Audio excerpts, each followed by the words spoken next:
How many more years would it take to build the walls of Africa? Because I was only 3 when I was made to believe that Africa is like a building under construction. And right now I'm over 23 and this continent still feels like it's stuck in its foundations.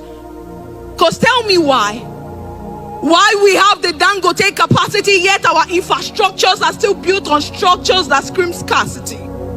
Tell me why we have tech bros in Nairobi, Kenya and South Africa yet we are still suffering digital malaria. Tell me why Africa is walking naked when we have Vicky James who snatches creativity like the art of Akosed or Tepe Magugo, who weaves stories while making clothing or Sheyi Vodi, whose fashion empire began with a dream and not a body. Why are we like a song without reading when the blood within our veins carries the beat of Fela and Nicola Bokuti? When our voice still carries the power of the songs of Lucky Dube? And yes, we are strong, but when we choose to, we are soft as the voice of Brenda Fassie. So how dare the world call us poor? How dare the world say we are weak? How dare them say that we are not strong? When the wealth of Africa keeps the world's phone ringing, how dare them say that we are underdeveloped? When our sweat built their castles. So I am here to remind you that Africa is no longer that continent that is underdeveloped. Because we are a generation of builders, idea crafters, system shakers. We're a generation of men and women who build with bricks of knowledge, mortar of innovation, and raises towers of transformation. Because Africa is that content creator, turning 10-second clips into 10,000 life lessons. Africa is that tech bro who is still coding under flickering lights. Africa is that painter who is throwing colors of paint on walls where hopes has been lost. Africa is that entrepreneur who is feeding his family and more from an Akara store. And trust me, this is that part they won't show you on TV. This is that part you won't see on the Western headlines. Because when they gave us chains, we turned them into jewelries. And when they gave us broken pieces, we made them arts. And when they gave us borrowed names, we renamed ourselves. This is why there are 7 continents in the world, but the future keeps pointing towards Africa. And right now, we are tired of their pity parties. One that ends up leaving us with souvenirs of death. We are tired of borrowing because we are the mother of civilization, and mothers don't beg, we bet. So right now we are betting the revolution we need, the transformation we stand for, the Africa that we want to see. Because Africa is like a delicacy in process, and for every delicacy to be made it takes time, and we are cooking. Check out our farmers, our tech bros, our lawyers, our teachers. We are fire and we are cooking. So this is me telling that young man who still believes in the future of Africa, telling that young girl who braids hair in the morning yet studies with candlelights at night, reminding you that this Africa that we seek is one that we can raise with our own hands. So never again would we go back to the world begging for aid, because we are no longer that chick that depends on the white for food.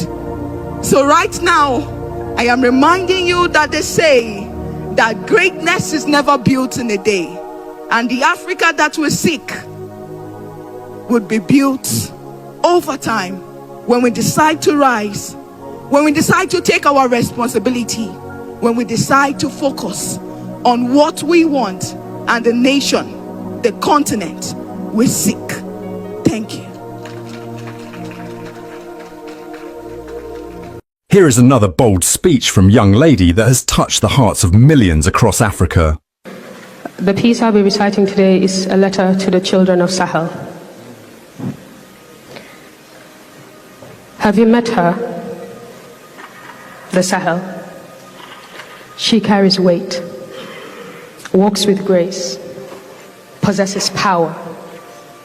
homes the most beautiful people. On her shoulders rest her nations. On her lands her minerals.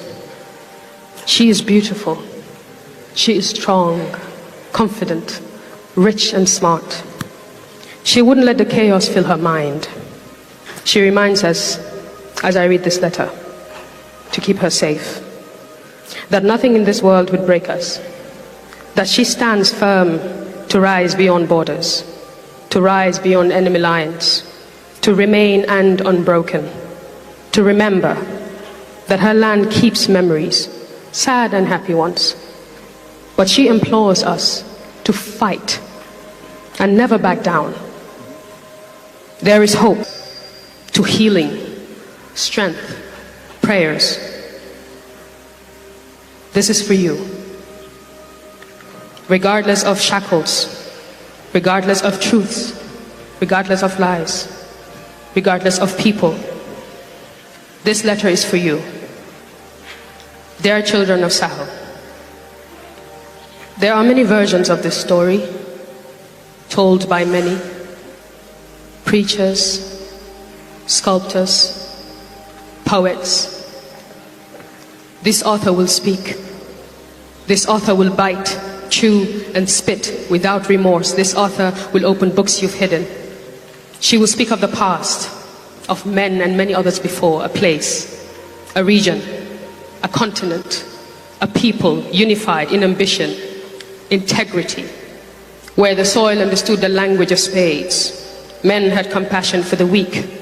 Every book had a home, and every pen knew history. Knowledge then laid carpets on every street before your cousin Timbuktu of ours and burned the library. Men then stood firm with their buckles tight before blades were switched for dresses. You think GMOs could be compared to organics? Don't misinterpret delusion for reality. You talk about wealth. We're the people of Africa, rich in culture, knowledge, minerals like you've never seen before. A system built not on blood and greed, a learned people. Bodies healthy enough to serve a lifetime. Their food wasn't tampered with. They knew technology and architecture too. Does it surprise you? They had laws that served God. It was fair and not disingenuous. A system that distinguishes the wealthy and the needy. Not one that takes a piece of your mind for a piece of your minds. Not one with an invisible hand to rule. Not one built on fiscal illusion and a hidden economy. This should be a better and different governance. Not one with an order for a new world, a game of chess. Betrayal as a peak element, a great hypocrisy to divide and conquer, and oh, they scramble for our lands. And anyone with a shred of knowledge, kill them all, except for traditions and language. Everything was taken from us, including our titles of royalty. Now what happens when you strip a people of their history and patch up a new one? Establish a hollow wood to project a Hollywood story, a perfect indoctrination. Introduce human rights right after their genocide, the cover-up. But what is a crown without an honest king? What is a throne without its people? What is vision without reality? What is knowledge without the past? What is advancement without us, without God? What is truth? I'll tell you. Truth is the man executed for being honest. Truth is a child manipulated to believe he's of a different gender. Truth is a man who creates a problem, offers a solution, then seeks for a bonus. Truth is a man who creates a problem. Truth is a facade of independence, the ownership of 90% of our resources. Truth is the fight, blood for the 10% we so own. Truth is the system rigged to suit a few ties and bows and economic terrorism. Truth fights.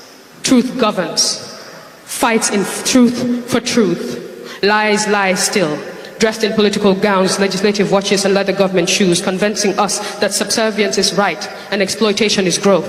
Lies create middlemen to pursue an agenda. I see lies as a bowl of poison, decorated with ugly power. I see lies as an intrusive thought, hell-bent on punishing my thoughts for thinking right thoughts. I see lies as a soldier working against my mind to dig out God's words in exchange for sinning contracts. Lies aren't always a beautiful picture with sparkles and pearls hanging by your bedroom door. Lies are also a prison you do not know of. They said our freedom cost too much. Well, they couldn't afford it. They also said they could be our light. Well, how could they possibly protect us when they hide in the dark? These lies. Listen, how much poison do we take until we can't anymore? What stories are we going to choose to tell?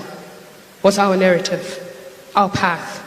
Do we tend to live in and for the box like democracy, a beautiful sin? We can't speak the same language because my tongue is tied to the bruises of our past. We need an amendment.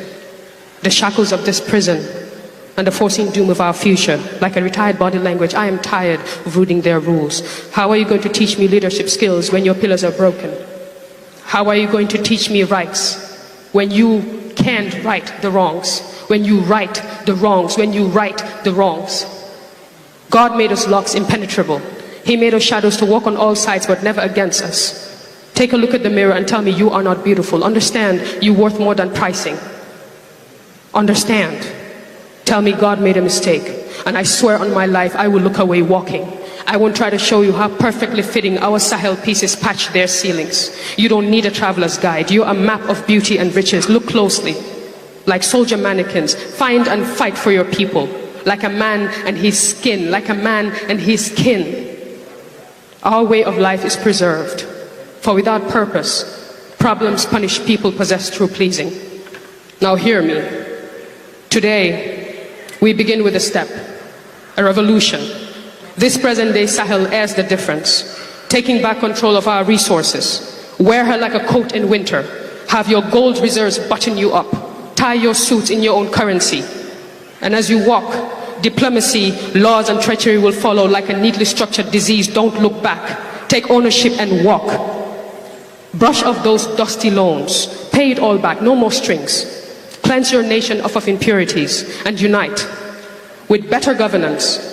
Rebuild, rewrite, and own it. Yours truly, Sahel. Across the vibrant and diverse continent of Africa, a powerful wave of change is surging.